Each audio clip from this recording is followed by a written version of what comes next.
മൈസൂരുവിലെ nursing college ഹോസ്റ്റലുകളിൽ വിളമ്പുന്നത് ഗുണനിലവാരമില്ലാത്ത ഭക്ഷണമെന്ന പരാതിയുമായി വിദ്യാർത്ഥികൾ global education service എന്ന സ്ഥാപനത്തിനെതിരെയാണ് പരാതി വന്നിരിക്കുന്നത്. കോഴിക്കറിയിൽ തൂവലും ചോരയും ചപ്പാത്തിയിൽ പ്ലാസ്റ്റിക്കും ലഭിക്കാറുണ്ടെന്ന് വിദ്യാർത്ഥികൾ പറയുന്നു.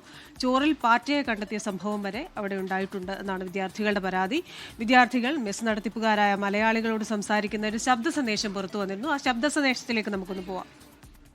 അല്ല, ഒരു പ്രശ്നം ഉണ്ടായിട്ടുണ്ടെങ്കിൽ ഞാൻ നിങ്ങളോട് പറഞ്ഞു, അങ്ങനെ ഒരു കാര്യം ഉണ്ടെങ്കിൽ അത് റെഡിയാക്കാന്ന് വെച്ച് കഴിഞ്ഞാൽ നമ്മളിപ്പോ ഒരു കടയിൽ പോയിട്ട് സാധനം മേടിച്ചു, ആ സാധനത്തിന് അങ്ങനെ പ്രശ്നമുണ്ടോ എന്ന് നമുക്ക് അറിയത്തില്ല. നമ്മൾ ഈ ഫുഡ് കഴിച്ചിട്ട് നാളെ എന്തെങ്കിലും പറ്റിയിട്ടുണ്ടെങ്കിൽ സതീഷ് ഏട്ടൻ വന്നിട്ട് പറഞ്ഞ് ഇവര് കഴുകുമ്പോഴേ മണക്കുന്നുണ്ടായിരുന്നു. എന്നിട്ട് മണക്കുന്ന ഒരു ചിക്കൻ ഞങ്ങളെന്താ മനുഷ്യന്മാരല്ലേ? ചേട്ടനുണ്ട് 3 പിള്ളേര്. നിങ്ങൾക്ക് ഒരു കാര്യം ചെയ്യും, ഇത്രയും നേരം ഞാൻ പറഞ്ഞു നിങ്ങളുടെ അടുത്ത്. കാരണം ഞാനൊരു പാർട്ടി ചെയ്തിട്ട് എനിക്കത് കേൾക്കേണ്ട കാര്യമുള്ളൂ. നിങ്ങൾ ഏത് ഹോസ്റ്റലിൽ വിളിക്കുന്നത്? പിസ്റ്റാണോ? ഞാൻ നിങ്ങളുടെ അടുത്ത് നേരത്തെ പറഞ്ഞു, നിങ്ങളൊരു കാര്യം ചെയ്യേ, നിങ്ങൾക്ക് പറ്റുവാണെങ്കിൽ നിന്നാ മതി.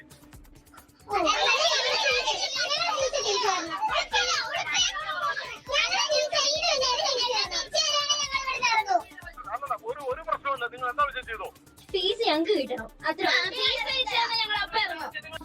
ഇത് ഞങ്ങൾ റെക്കോർഡ് ചെയ്തിട്ടുണ്ട്. നിങ്ങൾ ഇനി ഇത് പറഞ്ഞാൽ എന്തെങ്കിലും മാറ്റം ഉണ്ടെങ്കിൽ ബാക്കി പറയാം കേട്ടോ. ഈ വിദ്യാർത്ഥികളുടെ പരാതിയിൽ എന്തായാലും കർണാടക സർക്കാർ കടുത്ത നടപടിയെടുത്തിരിക്കുകയാണ്. സ്ഥാപനം തന്നെ അടച്ചുപൂട്ടി. ഗ്ലോബൽ എഡ്യൂക്കേഷൻ സർവീസ് എന്ന സ്ഥാപനം തന്നെ പൂട്ടി.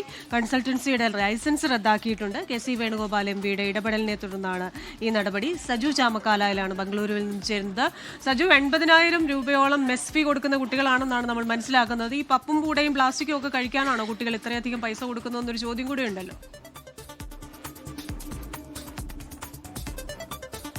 ക്രിസ്tina, തീർച്ചയായിട്ടും അത്തരമൊരു ചോദ്യം ഏറ്റവും പ്രസക്തമാണ്. പ്രത്യേകിച്ച് ഈ വിദ്യാർത്ഥികൾ ഈ വിഷയം ഉന്നയിച്ച് മെസ് ജീവനക്കാരോടും മെസ് നടത്തിപ്പുകാരോടും പറയുമ്പോൾ അവരുടെ ധാർഷ്ട്യം നമ്മളിപ്പോൾ കേട്ടതാണ്. അതായത് നിങ്ങൾ വേണമെങ്കിൽ കഴിച്ചാൽ മതി, വേണമെങ്കിൽ നിന്നാൽ മതി, അല്ലാത്തവർക്ക് പോകാം എന്നുള്ള ഒരു നിലപാടാണ് ഈ മെസ് ജീവനക്കാർക്കുള്ളത്. മലയാളികൾ നടത്തുന്ന ഒരു കൺസൾട്ടൻസി സ്ഥാപനമാണ്. അപ്പോൾ അതുകൊണ്ട് തന്നെ അവർ 5 നഴ്സിംഗ് കോളേജുകളിലായിട്ടാണ് ഇത്തരത്തിൽ ഒരേ സമയത്ത് ഭക്ഷണം പാകം ചെയ്ത് ഇവർ വിതരണം ചെയ്യുന്നത്. ഈ 5 കോളേജുകളിലെ വിദ്യാർത്ഥികൾ ഈ വിഷയവുമായി ബന്ധപ്പെട്ട് വലിയ തരത്തിലുള്ള പരാതികൾ ഉന്നയിച്ചു. പക്ഷേ ഈ പരാതികളൊന്നും കോളേജിന്റെ ഭാഗത്തുനിന്നോ അല്ലെങ്കിൽ ഈ മെസ് നടത്തിപ്പുകാരുടെ ഭാഗത്തുനിന്നോ യാതൊരു നടപടിയും ഉണ്ടാകാതെ വന്നതോടെയാണ് അവർ ഇന്നലെ നമ്മളെ വിളിക്കുന്നതും ഇന്ന് രാവിലെ നമ്മൾ ഈ വാർത്ത നൽകുകയും ചെയ്യുന്നത്. എന്തായാലും ഇതുമായി ബന്ധപ്പെട്ട് വലിയ പ്രതിഷേധങ്ങൾ ഉണ്ടായിരുന്നു. പ്രത്യേകിച്ച് വിദ്യാർത്ഥികളുടെ ഭാഗത്ത് നേരത്തെ തന്നെ പ്രതിഷേധങ്ങൾ ഉണ്ടായിരുന്നു. അതിന്റെ അടിസ്ഥാനത്തിൽ വിദ്യാർത്ഥികൾ വലിയ തോതിലുള്ള ബുദ്ധിമുട്ടുകൾ അനുഭവിക്കുകയായിരുന്നു. അവർക്ക് ലഭിച്ചുകൊണ്ടിരുന്ന ഭക്ഷണത്തിൽ ഉപയോഗശൂന്യമല്ലാത്ത പല വസ്തുക്കളും ലഭിച്ചു. പ്രത്യേകിച്ച് ഗുണനിലവാരമില്ലാത്ത ഭക്ഷണമായിരുന്നു. അതായത് അവർക്ക് ലഭിച്ചുകൊണ്ടിരുന്ന ചപ്പാത്തിക്കകത്ത്, അതായത് ചപ്പാത്തിയിൽ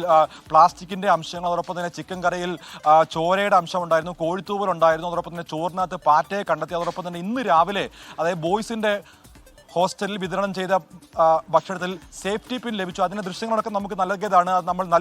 നമ്മൾ എന്തായാലും പ്രേക്ഷകർ ആ വിഷയങ്ങളൊക്കെയും കണ്ടതാണ്. എന്തായാലും അതൊരു അടിയന്തരമായിട്ടുള്ള നടപടിയാണ് KC വേണുഗോപാൽ MPയുടെ ഇടപെടലിനെ തുടർന്ന് കർണാടക സർക്കാർ നടപ്പിലാക്കിയിരിക്കുന്നത്. എന്തായാലും ഈ സ്ഥാപനം തന്നെ അടച്ചുപൂട്ടുന്ന ഒരു നടപടിയിലേക്ക് വന്നിരിക്കുകയാണ്. പ്രത്യേകിച്ച് ഗ്ലോബൽ എഡ്യൂക്കേഷൻ സർവീസ് എന്ന സ്ഥാപനമായിരുന്നു 5 മെസ്സുകളിലേക്ക് ഭക്ഷണം നൽകിയിരുന്നത്. മലയാളികൾ ഉൾപ്പെടുന്ന ഈ സ്ഥാപനം അടച്ചുപൂട്ടിയതിന്റെ ലൈസൻസ് റദ്ദു ചെയ്യുന്ന ഒരു നടപടികളിലേക്കാണ് നമ്മുടെയൊക്കെയും വാർത്ത ഇന്ന് ഫലം കണ്ടിരിക്കുന്നത്. പ്രത്യേകിച്ച് വലിയ തോതിൽ വിദ്യാർത്ഥികൾ പ്രതിവർഷം 80,000 85,000 രൂപയാണ് നമ്മളോട് സംസാരിച്ച ആൺകുട്ടികൾ പറഞ്ഞത്. ആദ്യം 80,000 രൂപ വാങ്ങി പിന്നീട് അത് 93,000 രൂപ വരെയാണ് അവസാനം എത്തിയത്. അത്രത്തോളം 1 ലക്ഷം രൂപയോട് അടുത്ത് പോലും ഓരോ വർഷവും പ്രതിവർഷം പണം വാങ്ങിച്ച് വിദ്യാർത്ഥികൾക്ക് മാന്യമായ ഭക്ഷണം നൽകുന്നില്ല. അതിവർ പരാതി നൽകിയിട്ട് 6 മാസമായി പരാതി നൽകിയിട്ടും യാതൊരു നടപടിയും ഇവരുടെ ഭാഗത്തുനിന്ന് ഉണ്ടാകുന്നില്ല. അങ്ങനെയാണ് അവർ മാധ്യമങ്ങളെ സമീപിക്കുകയും മാധ്യമങ്ങളോട് ഈ വാർത്താ ദേശം അല്ലെങ്കിൽ ലോകം കണ്ടതിന് തൊട്ട് പിന്നാലെയാണ് രാഷ്ട്രീയ ഇടപെടൽ ഉണ്ടായതോടുകൂടി ഈ മെസ്സ് അടച്ചുപൂട്ടുന്ന അല്ലെങ്കിൽ ഇതിന്റെ ലൈസൻസ് റദ്ദു ചെയ്യുന്ന നടപടിയിലേക്ക് ഇപ്പോൾ നീങ്ങിയിരിക്കുന്നത്. ഇപ്പോൾ പകരം സംവിധാനം ഏർപ്പെടുത്താൻ സാധിക്കാത്ത ആ കോളേജുകൾ വിദ്യാർത്ഥികൾക്ക് നിർബന്ധിത അവധി ഇപ്പോൾ നൽകിയിരിക്കുകയാണ്.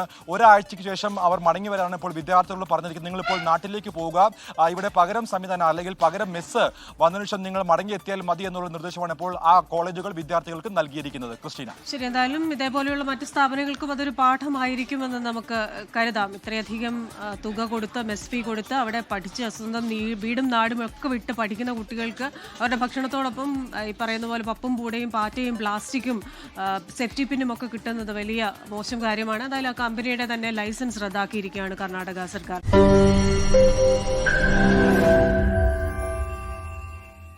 ലോകത്തെവിടെയായാലും ഏത് സമയത്തും 24 വാർത്തകളും ഓഗ്മെന്റഡ് റിയാലിറ്റി പാക്കേജുകളും എക്സ്പ്ലെയിനറുകളും വിശദമായി കാണാൻ ഞങ്ങളുടെ യൂട്യൂബ് ചാനൽ നിങ്ങൾക്ക് സബ്സ്ക്രൈബ് ചെയ്യാം.